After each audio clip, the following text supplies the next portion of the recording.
Bueno, muy buenas tardes a todos, bienvenidos los que estáis aquí en la sala García Polavieja de ICADEN, Alberto Aguilera 23, y los que estáis online siguiendo esta sesión.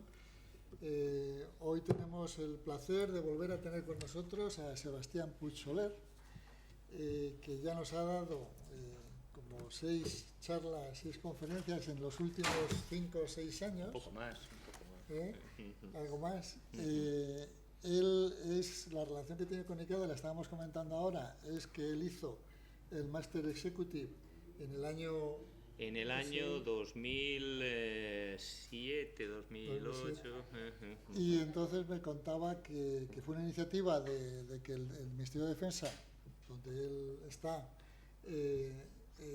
consideró que era interesante el combinar y dar ese conocimiento del executive a los militares, y él fue del primero que fue, y después de varios años se repitió ese proceso y fue muy positivo. Eso me lo acaba de contar y yo creo que merece la pena que lo contemos, ya que estamos aquí en ICADE, comillas, para poder decir que esta casa ayuda a que las cosas funcionen, a que se transformen, a que la gente se forme bien, y yo creo que desde luego él ya estaría preparado, pero algo más ganó. Sí.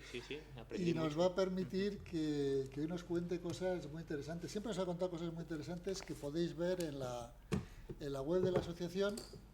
Tenemos los resúmenes de las primeras exposiciones que nos hizo y de los vídeos de las últimas que hemos hecho, y siempre nos ha contado cosas muy interesantes sobre economía, sobre tecnología, sobre muchas cosas, ¿no? Hoy vamos a hablar de las tendencias globales en el mundo de hoy, en 2024, y se va a centrar en 4 temas, que son la geopolítica, la tecnología, la demografía, la tecnología y los recursos, que son temas que realmente son globales, afectan a todos, y que creo que va a ser muy atractivo.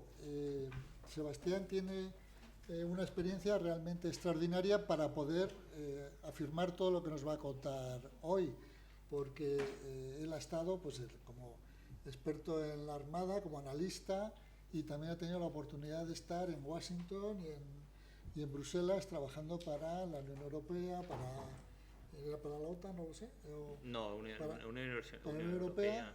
Y bueno, y ahora pues tiene una nueva responsabilidad, que es la de jefe del órgano de dirección de la nueva Dirección General de Estrategia e Innovación en la Defensa.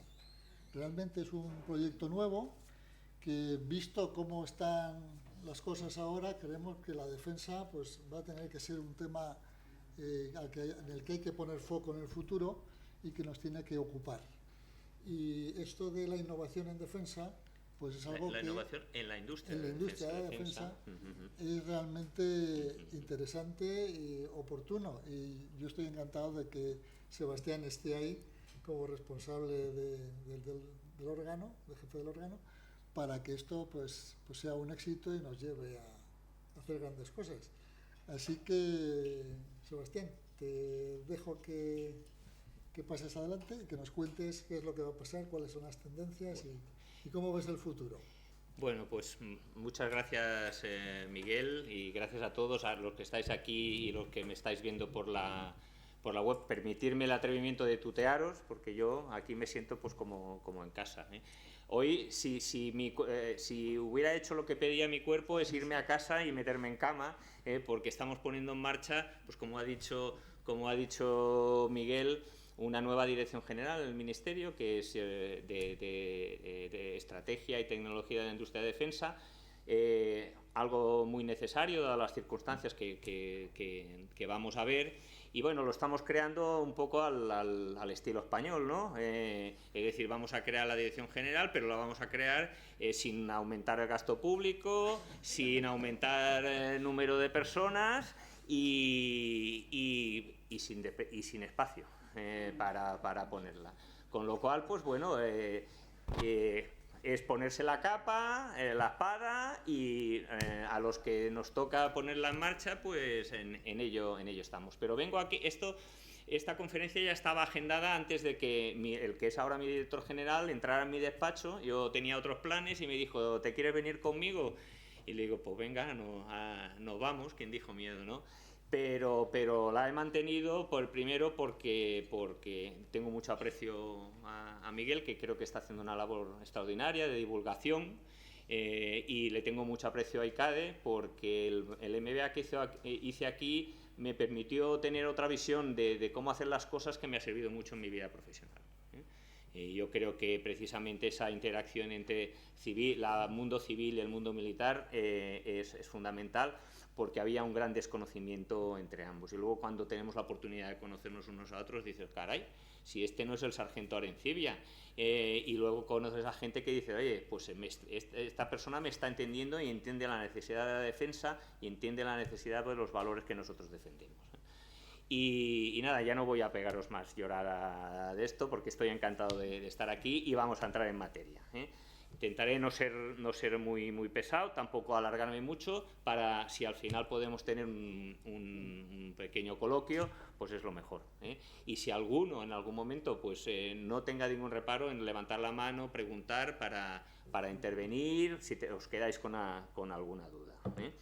La primera pregunta que hago es, ¿quién de aquí se hubiera imaginado hace menos de 10 años que íbamos a vivir una detrás de otra, una pandemia global, una guerra en el corazón de Europa y un cambio social y tecnológico acelerado que nos está viniendo todo a la vez?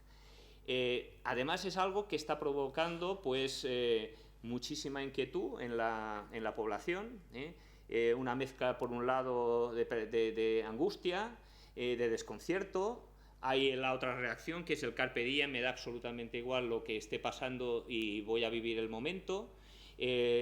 Las empresas tienen que empezar a trabajar en un ambiente completamente diferente, y creo que es conveniente en este momento, cuando uno está metido en esta vorágine, parar, coger distancia, poner las luces largas, para tratar de entender qué es lo que está ocurriendo, porque esto nos ayuda luego a saber reaccionar mejor y a entender algunas cosas que individualmente a lo mejor nos chocan y resulta que no son tan chocantes y tienen su razón de ser. Yo creo, si consigo al final de esta conferencia que reflexionando con todos vosotros, que tengamos claras esas ideas, pues misión cumplida. No os voy a contar prácticamente nada que no sepáis todos vosotros, pero sí que lo vamos a poner todo junto y vamos a intentar de sacar alguna luz a todo esto. Cuando hablo de tendencias globales, y ya os las ha dicho, ya nos ha dado la introducción Miguel, yo las veo como grandes placas tectónicas. La demografía, o sea, la población, la geopolítica, la gobernanza, el medio ambiente y la tecnología, son cosas que van avanzando y se van desplazando, pero van friccionando entre sí. Ya sabéis, las placas tectónicas, cuando flexionan o se superponen, provocan movimientos sísmicos. Montañas, valles, volcanes, terremotos. Pues esto, el equivalente en el mundo, es lo mismo. Cuando chocan demografía con tecnología, o medio ambiente con personas, o tecnología con personas, o la gobernanza con la tecnología, se producen movimientos. Y esos movimientos van de arriba abajo y acaban afectando pues a las personas, a las empresas y a nuestra vida diaria. Pues este es precisamente el objetivo de la presentación.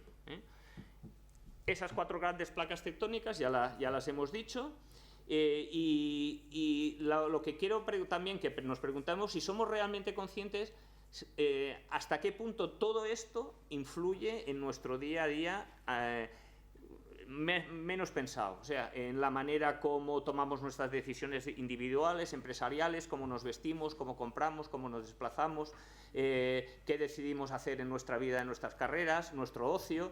Todo esto influye precisamente en esto. Aunque os parezca que estemos en un nivel muy elevado, acaba bajando a nuestro día a día. ¿Por qué esas 4? Esta transparencia la puse hace muy poco, porque estuve revisando, y os lo recomiendo, bueno, porque es público, el informe anual de seguridad nacional que hace la presidencia del gobierno, con colaboración de todos los ministerios, y fijaros cuáles son, las de abajo son cuáles son los principales riesgos actuales en España, considerados, de la seguridad nacional. Y fijaros cuáles son: el cambio climático, medio ambiente, la tensión estratégica y regional, la geopolítica, los flujos migratorios irregulares, la demografía, y la vulnerabilidad del ciberespacio y las campañas de desinformación. Y aquí estamos metidos en el terreno de la tecnología. Es decir, son cosas que inciden en efectivamente en nuestra seguridad y en nuestro desarrollo económico y en nuestro futuro como país. ¿Cómo quiero que lleguemos al final? Pues bueno, juntos, reflexionando, y lo que estoy haciendo es reflexionar en voz alta, y os animo vosotros también a las preguntas, intentar darles vuestra propia respuesta, y sobre todo conectar, que es lo más importante, conectar ideas, conectar acontecimientos y ver cómo esto se desarrolla hasta el futuro. Y sin más, empezamos, ¿no? Yo creo que era necesaria la introducción. Empezamos por el primero de los elementos, la geopolítica, y me gusta hacer símiles.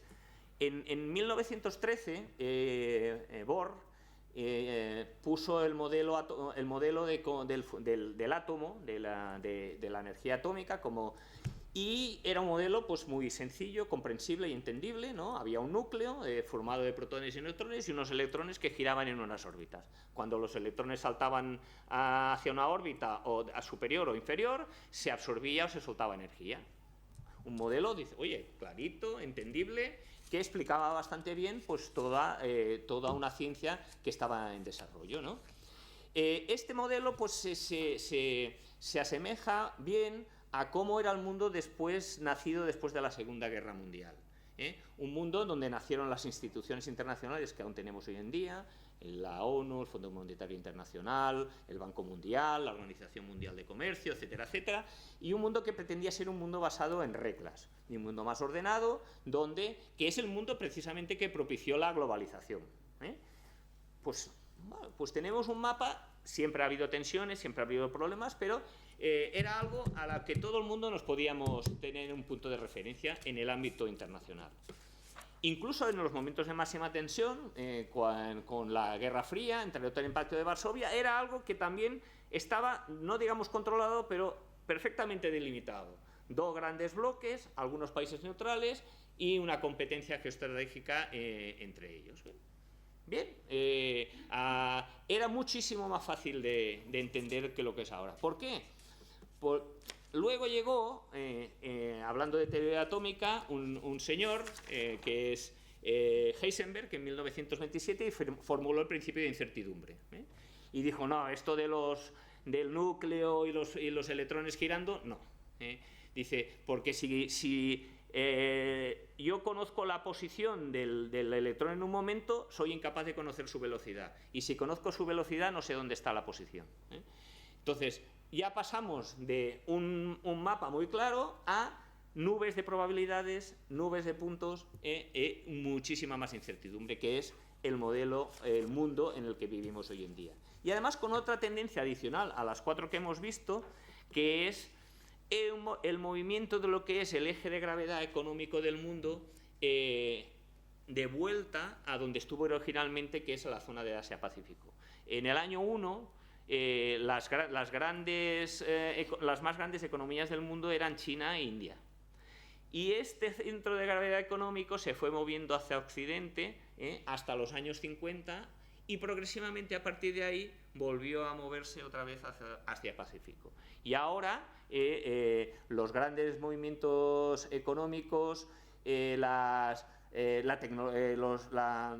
impulso tecnológico está muy centrado en el Asia-Pacífico, y el continente europeo, tradicionalmente que había sido el gran impulsor de la globalización, pues está quedándose atrás. Y eso también tiene consecuencias.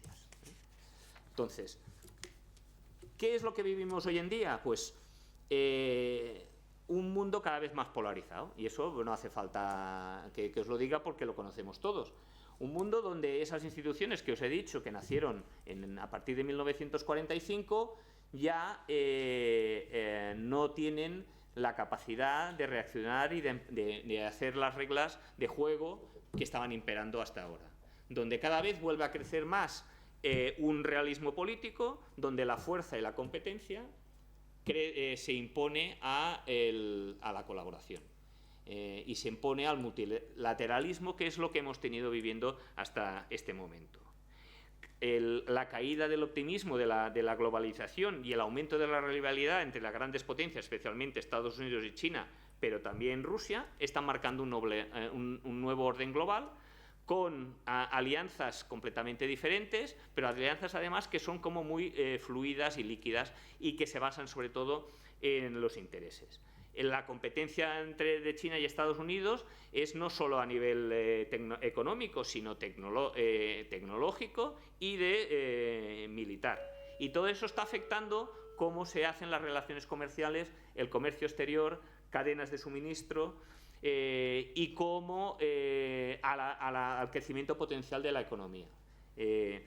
Ya sabemos, Estados Unidos ya está imponiendo aranceles a China, Europa también lo está haciendo, China está respondiendo también a esas medidas con otras imponiendo restricciones a las empresas que operan allí, también jugando con su poder en las exportaciones de material crítico para la transición ecológica.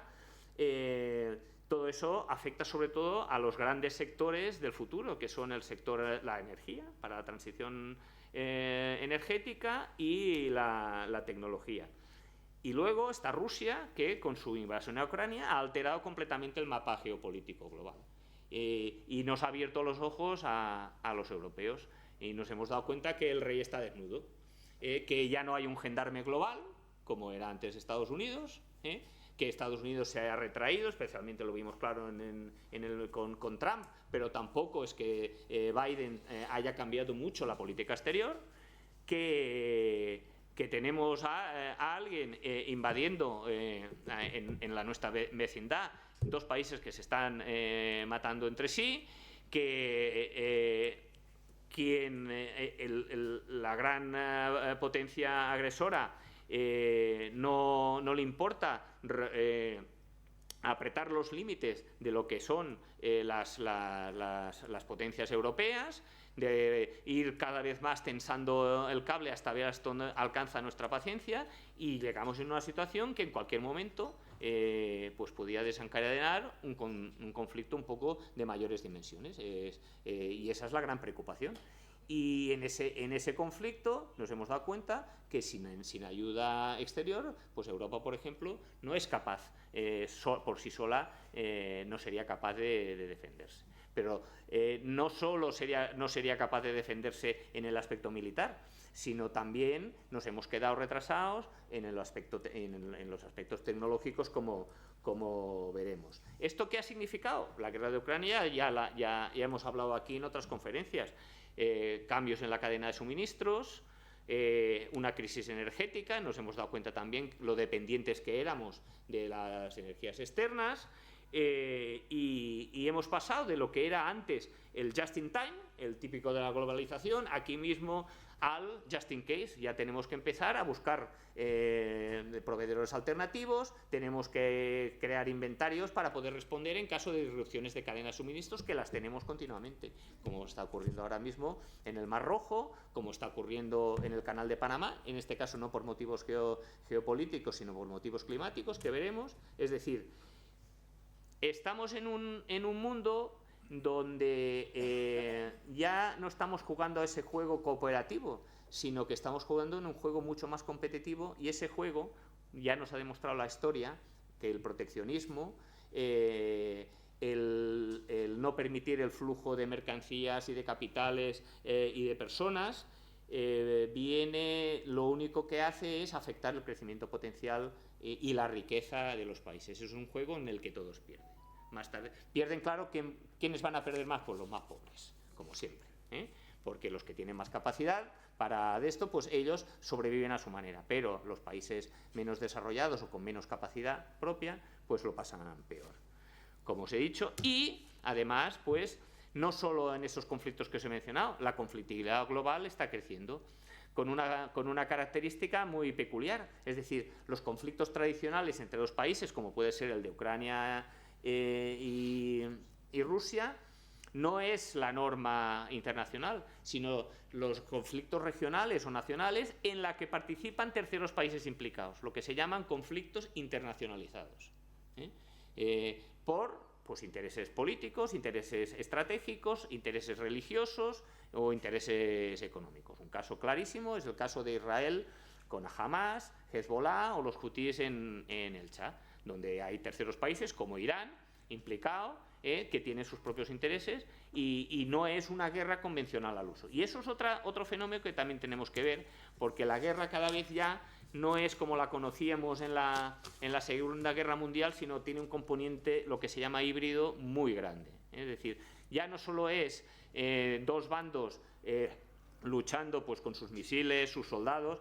sino hay guerra económica, hay terrorismo, hay campañas de desinformación, hay también acciones diplomáticas y todo esto se da a la vez.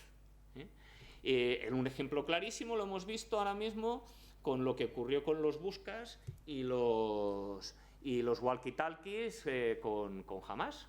Es decir, no ha necesitado en principio Israel para descabezar a Hamas lanzar ningún misil, ninguna bomba, utilizar una arma tecnológica totalmente sorpresiva. Pues bueno, esto es lo que vamos a ver a partir de ahora cada vez más en el futuro.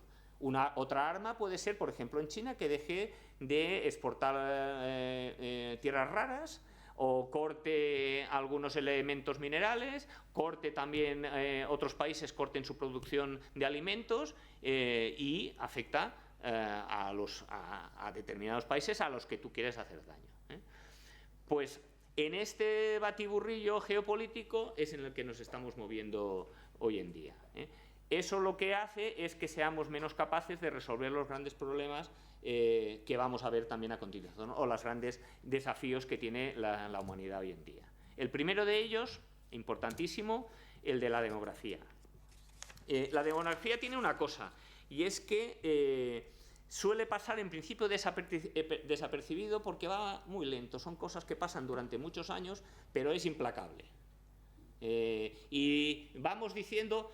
¿Cuántas veces habéis oído hablar en la última década, 15, 20 años, que estamos envejeciendo, Pues estamos envejeciendo y cada vez más, y se está convirtiendo en un problema, como ahora veremos. Y la migración. La migración es un problema, lo tenemos que difícil por una razón, porque es complejo, es multifacético y está muy mediatizado y utilizado políticamente. Y es difícil de entender, porque al ser un fenómeno tan complejo no hay soluciones simples para ellos. Y al ser un problema de muchas dimensiones, nos olvidamos de algunos aspectos clave que otros utilizan en su favor. Y lo veremos muy brevemente, porque no tengo... Primero, el del envejecimiento.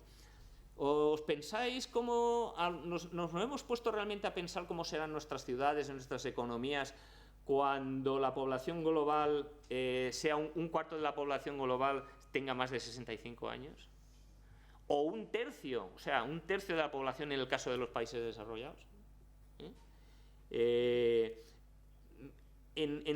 Tengo el dato aquí, en 2021 la población de 65 años o más tenía 761 millones eran 761 millones en el mundo.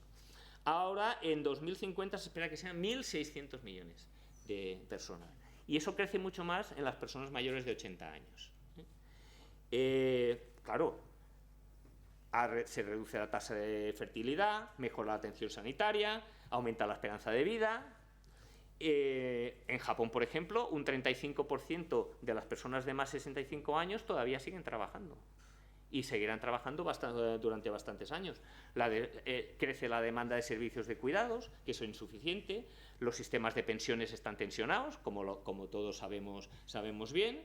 Y sobre todo eso afecta especialmente a las mujeres. Bueno, eso crea una presión para los gobiernos grande, que a su vez le impide poder afrontar otros retos por la carga fiscal, financiera y la carga política y la presión política que significa para esos gobiernos. Quiero decir, es un fenómeno que hay que saber gestionar. Algunos países están implementando políticas para incrementar la vida laboral de las personas mayores, pero eso choca, en principio, también con la revolución tecnológica que estamos teniendo, demografía con tecnología.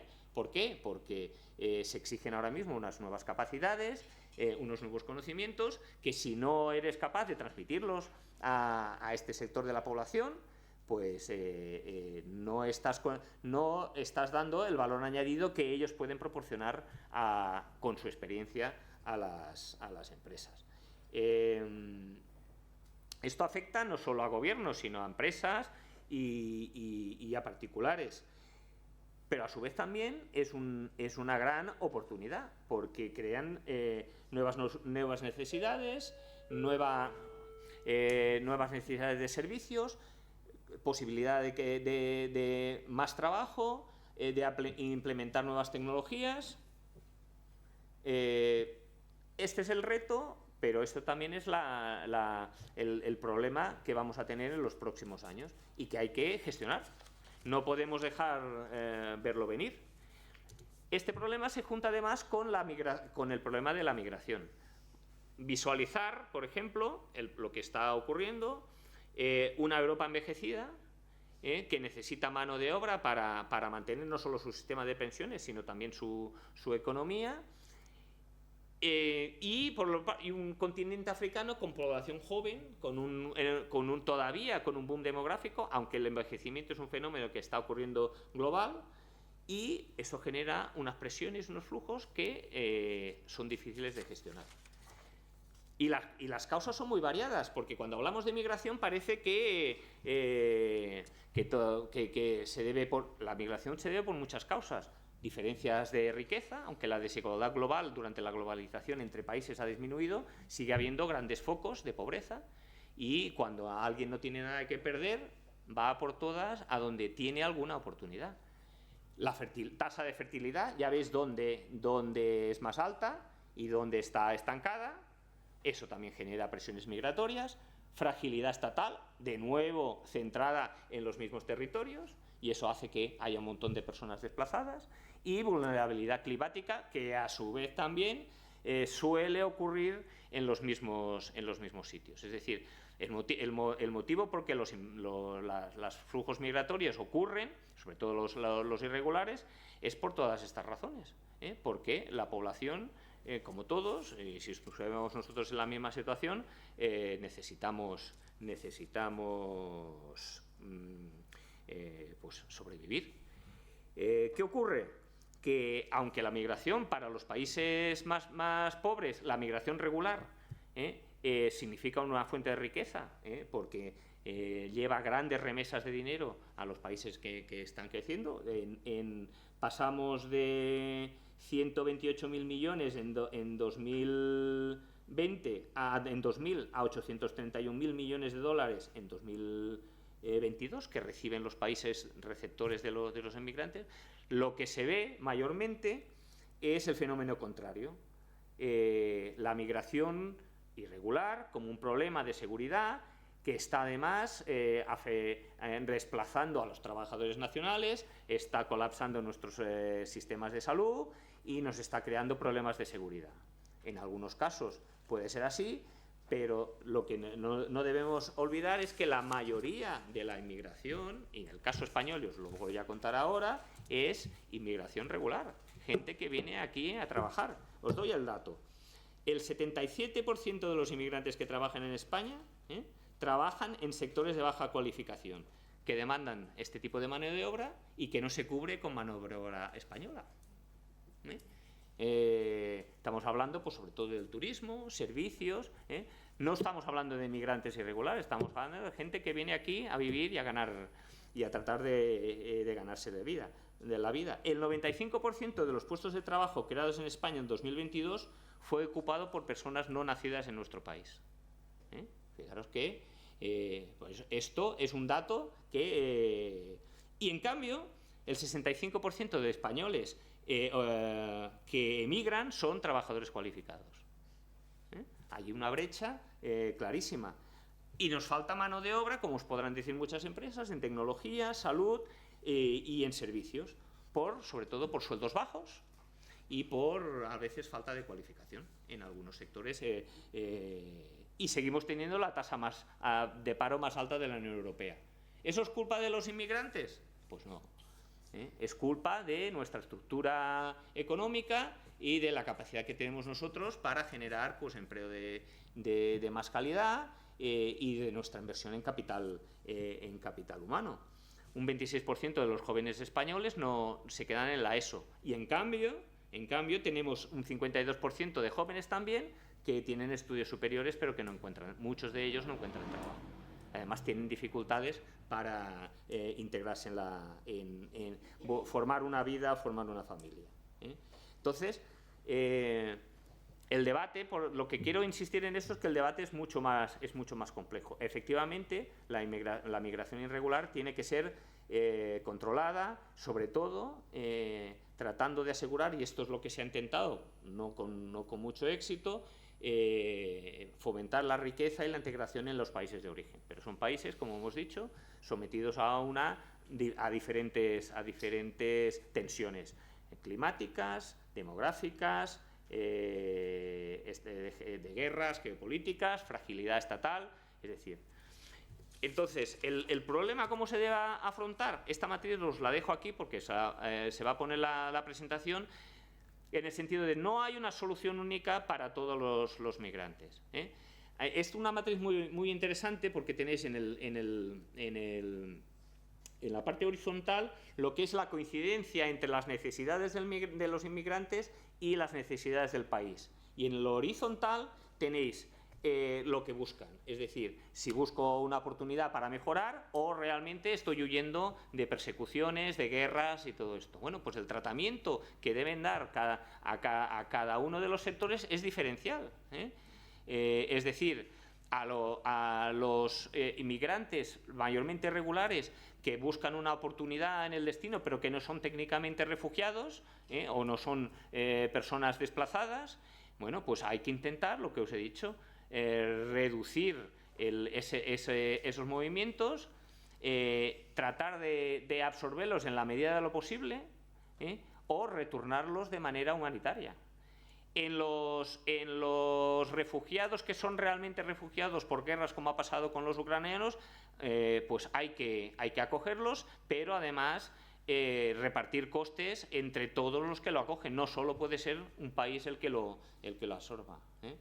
En los emigrantes que vienen buscando oportunidades y tienen capacidades que necesita el país, y los integramos, pero integrarlos significa también un coste adicional en servicios sociales, tener vivienda, etcétera, etcétera, que hay que ser consciente de ello.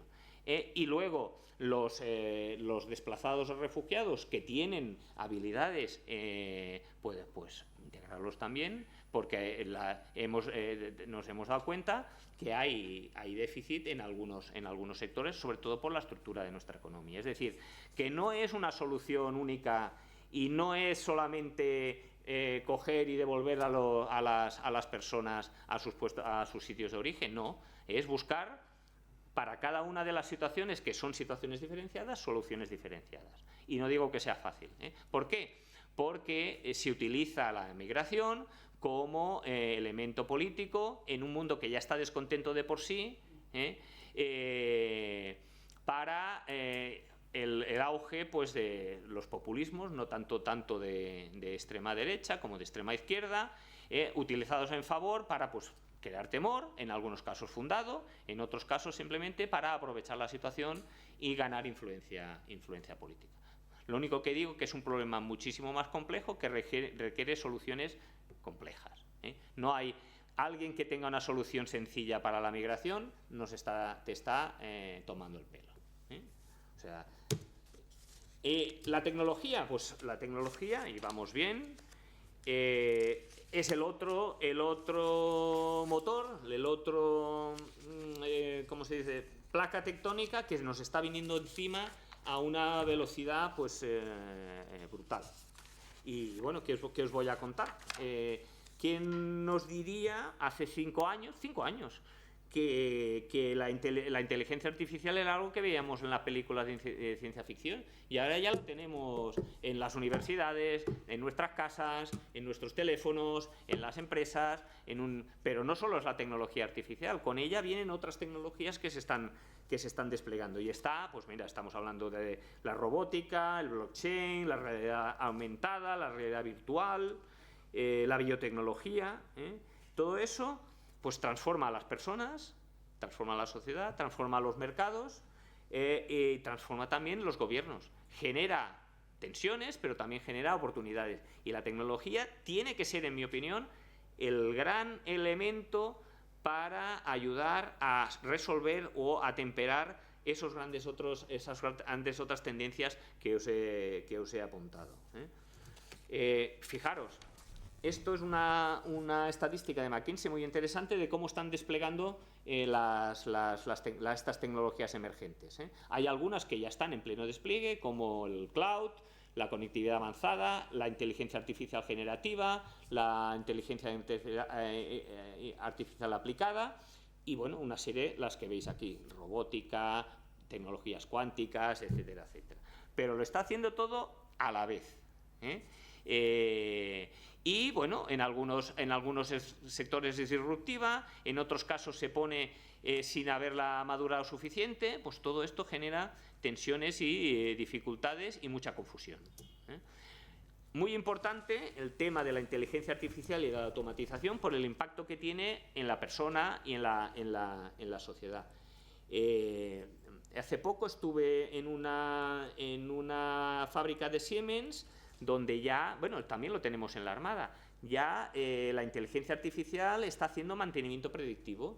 Es decir, ya con todos los flujos de información que tiene la planta industrial, son capaces de anticipar averías y automáticamente pues lanzan avisos para que tú puedas reaccionar antes de que se produzca la avería. Lo mismo tenemos ahora mismo en las unidades más modernas de la Armada Española, donde vamos implantando todos estos modelos. IBM tiene un programa que se llama Watson Health, que ha recopilado cantidades ingentes de diagnósticos médicos, historiales clínicos, con lo cual ahora ayuda a hacer unos diagnósticos muchísimo más precisos que antes pues los médicos hacían por su propia experiencia o conocimientos. Y eso esto que veis en estos dos ejemplos, pues lo aplicáis prácticamente en todos los sectores de nuestra vida.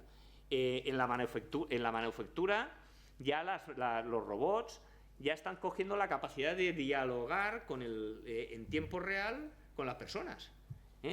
Para ya no es solamente programarlo, sino dialogar y reaccionar en tiempo real. Todo esto significa cambios brutales y significa sobre todo que todas esas tareas automatizadas, no solo en la industria, sino en oficinas, en investigación, que antes nos generaban muchísimas horas de trabajo, nos las puede hacer las máquinas.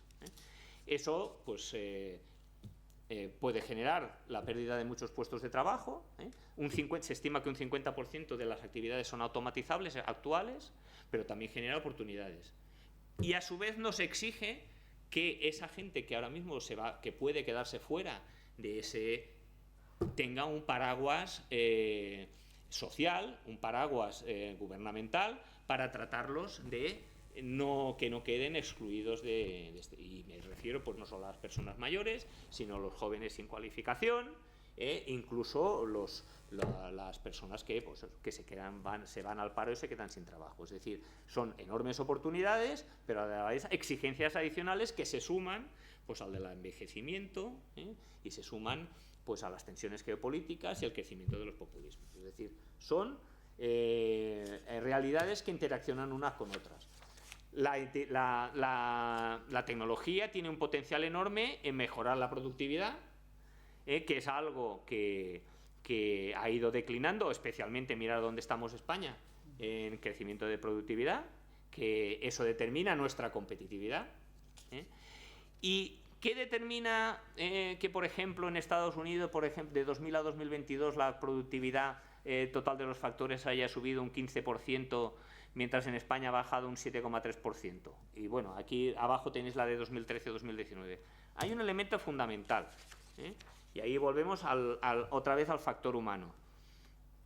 En los últimos 25 años, el capital por trabajador ha crecido un 10% en Europa Occidental, un 50% en Norteamérica y un 700% en China. Ahora mismo, invertir en tecnología también significa la necesidad de invertir en capital humano para sacar el máximo provecho a esa tecnología. Si no, nos vamos a quedar detrás. Europa se está quedando atrás. Entre otras cosas, por esta razón que os apunto. Los grandes campeones tecnológicos son o bien asiáticos o bien estadounidenses. Se despega la inteligencia artificial, donde nosotros no tenemos ahora mismo un gran campeón en inteligencia artificial, y lo que hacemos nosotros es regularla. Muy bien, para proteger al ciudadano, pero no somos punteros, no estamos a la cabeza, porque quien gobierna todo esto no somos nosotros, y estamos a la defensiva. Pero esto es el futuro y ahí nos lo jugamos. Y luego hay otra en la tecnología, y termino la parte tecnológica. Hay un gran iceberg que es el de la ciberseguridad. Ahora mismo, para mí, es uno de los grandes, porque nos movemos en un nuevo Global Commons, que es el ciberespacio, todo en redes enormes de datos, redes de fibra de vídeo que bajan submarinas, donde viajan gigabytes de datos, satélites que vuelan por ahí, y todo prácticamente cada vez más es digital. Y eso es una carnaza no solo para los que quieren obtener beneficios económicos con la ciberdelincuencia, pero también los que quieren, pues, afectar el funcionamiento de un país, atacar una infraestructura crítica, dejar sin servicios básicos de un gobierno. Datos interesantes. Por ejemplo, en España, que es un país que en el ámbito digital en algunos casos está, sobre todo, está bastante avanzado, en otros no, pero el 22,6% del PIB corresponde a economía digitalizada. El 68% de la población ya hace los trámites por Internet. Y un 97% de las empresas españolas ya tienen todos sus datos en la nube. Imaginar lo que eso significa. Y en cuanto a la seguridad, digamos, militar y nacional, los ciberataques contra infraestructuras industriales crecieron un 140 en 2022. Y los países aliados de la OTAN recibieron ciberataques en sus infraestructuras críticas un 300% más desde la guerra de Ucrania. Y cualquiera que trabaje en este ámbito os contará que es un fenómeno diario, continuo, todos los días. Las empresas, las instituciones públicas, los sistemas de defensas continuamente están intentando tener una intrusión.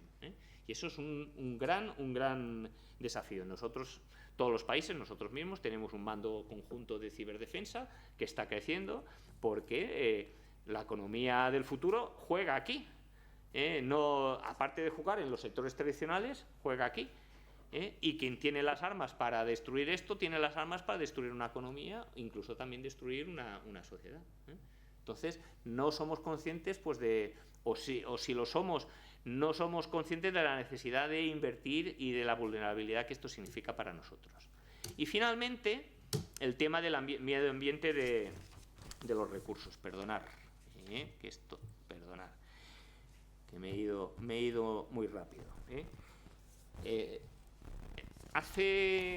Cuando estaba en Estados Unidos, en 2014, fui a ver una conferencia del almirante responsable de todas las bases navales de la Marina americana. Y ellos ya estaban planeando con 20 o 25 años vista, pues viendo que sus muelles se quedaban inoperativos por la subida del nivel del mar. Y a ellos le preguntaban, bueno, ¿y usted cree en el cambio climático? Y digo, mire, yo no creo no creo en el cambio climático porque no es mi trabajo. Pero mi trabajo y lo que me dicen los datos y la realidad es que dentro de 25 años, donde yo meto los barcos en los astilleros o las instalaciones que tengo cerca de la costa, no me van a ser operativas. Y los barcos voy a tener que crear nuevos muelles, nuevos astilleros y nuevas instalaciones. Y que cada vez voy a tener fenómenos climáticos más extremos, y eso no lo sé, yo no le sé decir si es el cambio climático o no, pero sí le sé decir lo que me dicen los datos y lo que estamos viendo en la evolución.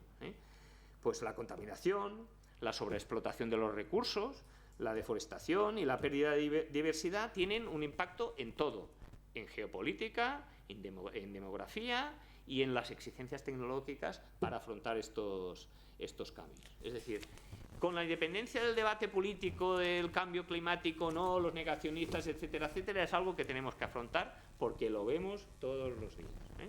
Es simplemente tener dos ojos y un poco de cabeza para pensar lo que estamos viendo. ¿Qué retos? Pues los retos de todo tipo. Retos geopolítica, porque dependencia de minerales y tierras raras en manos de pocos países para hacer la transición energética. Competencia, acceso a energías renovables y tecnologías verdes, nuevas alianzas energéticas, retos económicos, la desindustrialización en las regiones que son dependientes de los combustibles fósiles, crecimiento económico desigual, porque siempre al final en esto salen perdiendo los más pobres que no tienen capacidad para hacer esa transición, y a los que no les damos la oportunidad de crecer como crecimos nosotros en vía revolución industrial, quemando petróleo y carbón como si no hubiera mañana, pues los tendremos que ayudar si queremos que crezcan y que no haya una desigualdad en este sentido. Oportunidades económicas, porque todo esto también genera muchas oportunidades de negocio, nuevas empresas, nuevos mercados. Retos tecnológicos, el acceso desigual a la tecnología, siempre a favor de los países más ricos, cómo almacenamos y distribuimos la energía renovable, que es uno de los grandes retos que todavía está por desarrollar, la dependencia de los materiales críticos y retos demográficos, las migraciones climáticas, que ya os he contado, y el impacto en las ciudades, y la desigualdad entre países ricos y menos ricos en cómo nos adaptamos a estas nuevas tecnologías. Y un aspecto fundamental que tenemos bastante olvidado, que es el tema del agua. El tema del agua es un gran reto del futuro que puede producir importante, y ya las está produciendo, ya las estamos viendo incluso en España por el tema de los trasvases, el que me prohíbo el trasvase o no te quiero trasvasar agua, oye, que este es un egoísta, pues yo no te dejo que desagües tanto para mi agricultura porque me quitas. Bueno, pues eso a nivel global ya está ocurriendo y puede generar conflictos graves. Un ejemplo que ahora mismo está muy vivo, el ejemplo de Etiopía y Egipto. Es un ejemplo que puede desembocar perfectamente en una guerra. Etiopía está construyendo la presa más grande de África, que se llama la gran presa del renacimiento etíope. Estamos hablando de una presa que tiene 145 metros de altura, inundará 1.800 kilómetros cuadrados y puede contener 1,6 años de agua del Nilo Azul, que es uno de los principales afluentes del Nilo. Bien, eso le permitirá a Etiopía proporcionar electricidad, mejorar el nivel de vida de su población, que un 60% de los etíopes carecen de servicios fundamentales, y crecer y ser ricos. Pero claro, y convertirse en exportador de energía. Pero claro, hay dos países afectados. Sudán no puede decir nada porque está metido en una tremenda guerra civil y no tiene capacidad de reacción, pero Egipto sí. Egipto, el 97% de la población egipcia vive en la cuenca del Nilo, y tiene una natalidad del 2%, una población todavía que crece a muy alta velocidad y necesita el río como una fuente fundamental de riqueza. Bueno, pues Egipto ya ha mandado soldados a Somalia, ha presentado ya quejas al Consejo de Seguridad de las Naciones Unidas, y se podría desatar perfectamente un conflicto si no consiguen acordar cómo gestionar pues eso está pasando también ya en áreas de Latinoamérica, en otras áreas de África, y podría pasar también internamente en los países, en las zonas que son más ricas o menos ricas con agua. Bueno, el agua es otra cosa que tenemos que gestionar y la tecnología también nos puede ayudar. Luego, el tema de la necesidad de determinados minerales y lo que se llaman las tierras raras para hacer todo este despegue tecnológico del que os he hablado y toda la transición energética. ¿Qué ocurre? Que todo esto está muy concentrado en determinados países y no solo eso, el comercio de estas tierras raras se da en países geopolíticamente distantes. Es decir, países que tienen pues unos regímenes más de economías liberales con regímenes autoritarios, que juegan con reglas diferentes y que pueden utilizar este comercio para afectar a las transacciones internacionales. Un dato. Casi el 20% del comercio mundial de mercancías se realiza entre economías geopolíticamente distantes. Pongamos el caso, Estados Unidos y China. Y casi el 40% de productos concentrados, es decir, en determinadas áreas y escasos y necesarios para esta transición, se realiza entre estas economías. El 30% de baterías de iones de litio y células fotovoltaicas se realiza también entre estas economías. Y eso pues es un riesgo geopolítico y un riesgo también medioambiental. ¿Por qué? Porque aunque queramos nosotros ser menos dependientes de las economías que son exportadoras y que tienen esos minerales en su poder, buscar proveedores alternativos es complicado. Es muy complicado porque todos estos elementos están muy concentrados, son muy valiosos y se necesitan una serie de alianzas y una serie de estrategias que en este mundo, como hemos visto, cada vez menos globalizado y donde la competencia está creciendo, se hace más complicada. Se puede utilizar perfectamente todo esto como una arma geopolítica. Bueno, pues esto es otro de los grandes desafíos que tenemos que nos vienen encima. Y ya lo hemos hablado, el reto de las energías renovables viene por dos lados. Es decir, cómo almacenamos la energía que provocan las renovables, que todavía es un problema que no está resuelto y necesitamos energía de respaldo. En España será el gas natural, en otros sitios es la energía nuclear, que nosotros queremos abandonar. Y luego también nuestros sistemas, nuestras redes de distribución necesitan una mejora sustancial para poder absorber toda esta nueva economía. Lo estamos viendo en el despliegue del vehículo eléctrico, pero no tenemos unas redes todavía modernas y suficientemente capaces para absorber toda esta transición que tenemos. Ahora mismo, pues toda la aplicación de inteligencia artificial para redes eléctricas inteligentes tiene muchísimo potencial. Y luego hay una cosa que nos olvidamos, y es imponer esta transición ecológica por la vía del yo mando, del decreto. ¿A quién está afectando? Pues afecta a las personas que son menos capaces, países menos desarrollados y ciudadanos de países desarrollados que son menos capaces de afrontar esta transición, porque cuesta todo este despliegue, es costoso, la energía no es barata, todavía tenemos que buscar soluciones alternativas y estamos a lo mejor quizás corriendo demasiado, y lo que estamos provocando es el efecto contrario, desafección, negacionismo, gente que no quiere saber nada de esto del cambio climático. Entonces es importante el concepto que se nos llena la boca de sostenibilidad. Cuando hablamos de sostenibilidad en este ámbito, la sostenibilidad tiene que ser a la vez en todos los ámbitos. Es decir, sostenibilidad social, económica y medioambiental. ¿Qué quiere decir? Que socialmente tiene que ser admisible y económicamente equitativo, que no signifique una carga extradicional a las personas que ya de por sí tienen menos recursos. Tiene que ser viable. Las soluciones que impongamos de transición energética no pueden ser permanentemente subsidiadas. Tiene que ser algo que genere negocio, en el que genere inversión y que sea autosostenible. Y por supuesto, las imposiciones medioambientales tienen que ser socialmente soportables. Si no tenemos ese conjunto a la vez, es decir, que coge los 4 ámbitos, medio ambiente, personas, gobernanza y tecnología, pues no vamos a tener los resultados que queremos en la transición energética, y lo estamos viendo en algunos casos. Porque la imposición por la imposición, sin explicar bien los costes que tiene para la sociedad y sin ayudar a los que se quedan atrás en todo este proceso, pues generará la reacción contraria. Y bueno, esto mucho más claro pues en los países más pobres. Bueno, hemos visto un poquito este panorama de las 4 grandes placas tectónicas, y la clave, yo os pregunto, ¿estamos listos?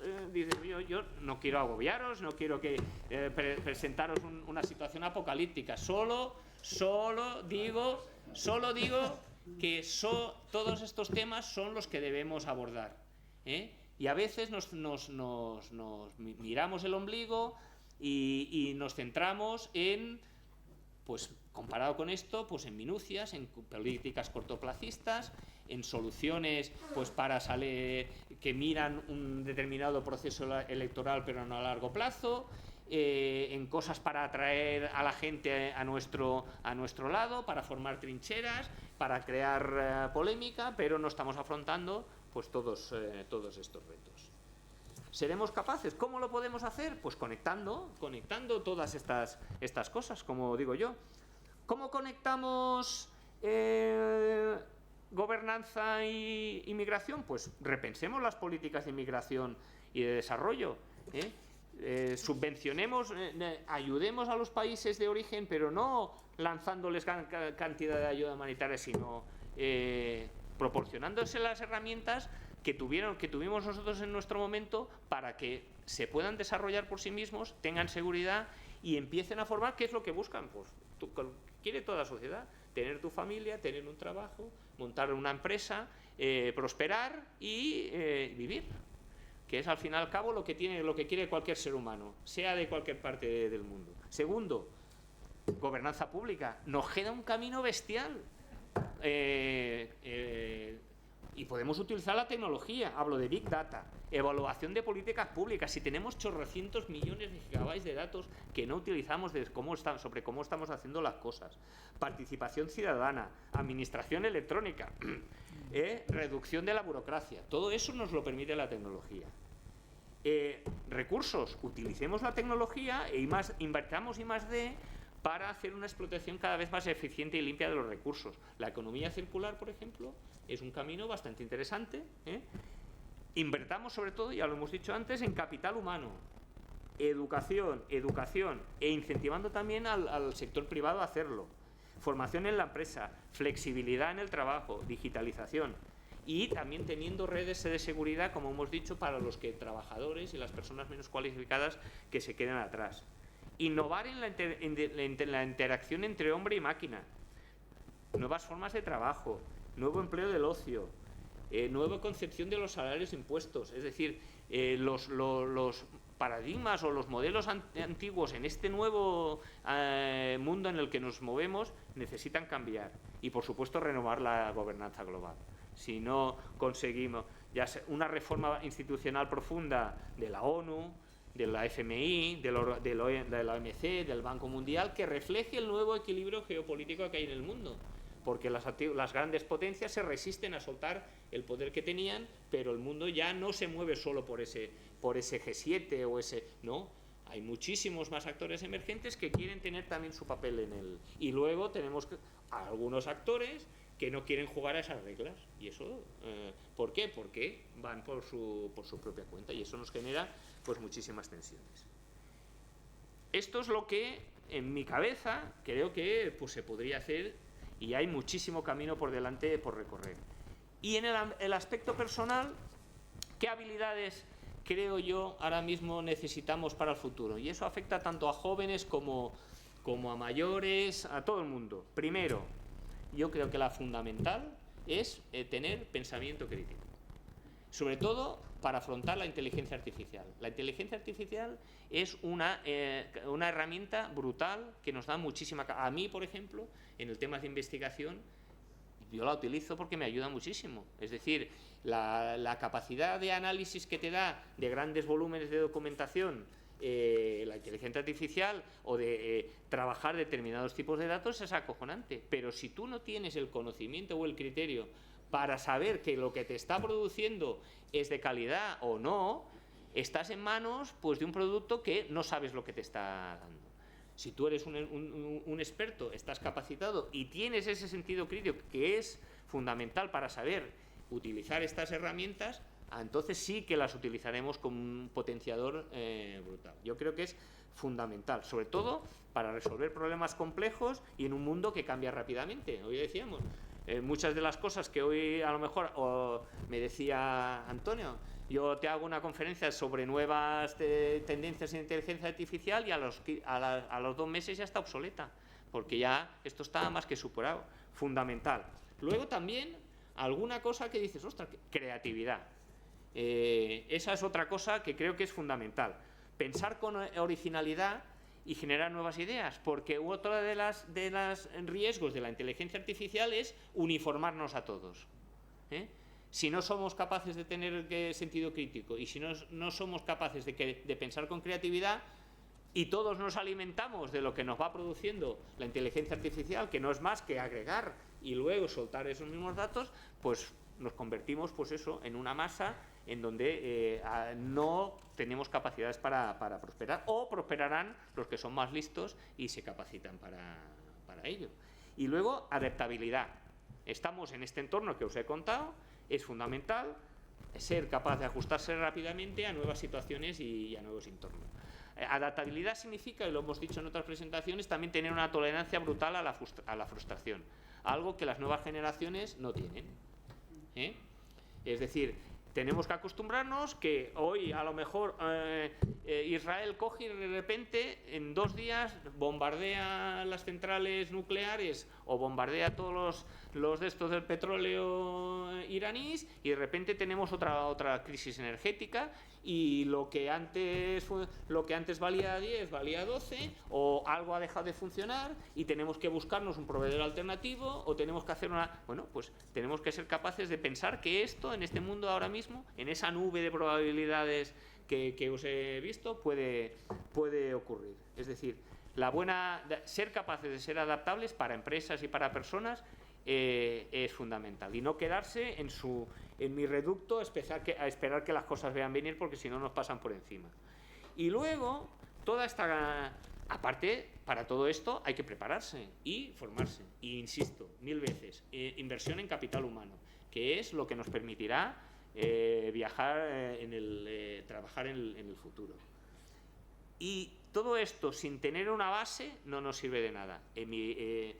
Mi opinión es que hay que tener una base de ética, de responsabilidad y de compromiso.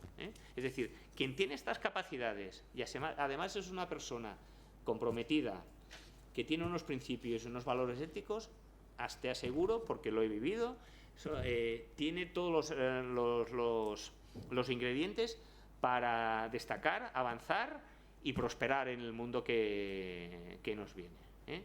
O sea, hay que ser flexible, pero todo eso basado pues en unos principios, porque al que no tiene ningún principio, al final pues tampoco tiene ninguna visión, ninguna guía y nunca sabes nunca dónde va. Un oportunista le pueden salir bien las cosas, pero no le van a salir bien las cosas siempre.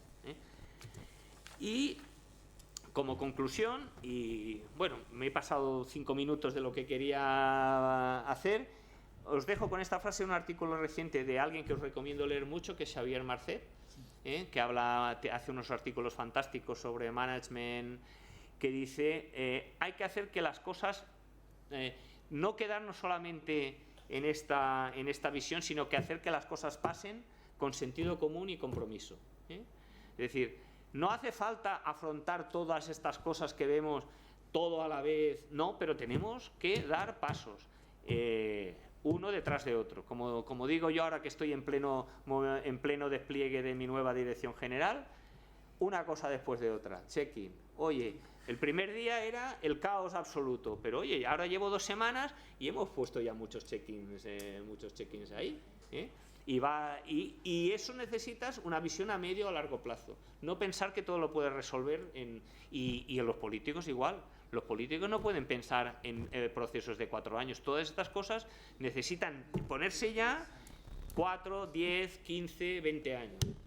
20 años yo estaré ya retirado. Pues no, pues tienes que tener esa visión porque nos estamos jugando al futuro. Y lo que dice Xavier, desfibrilar la complejidad para que las cosas pasen, avanzar, construir, no demorar, fundamental, poner a gente capaz e ir en serio, no vender humo.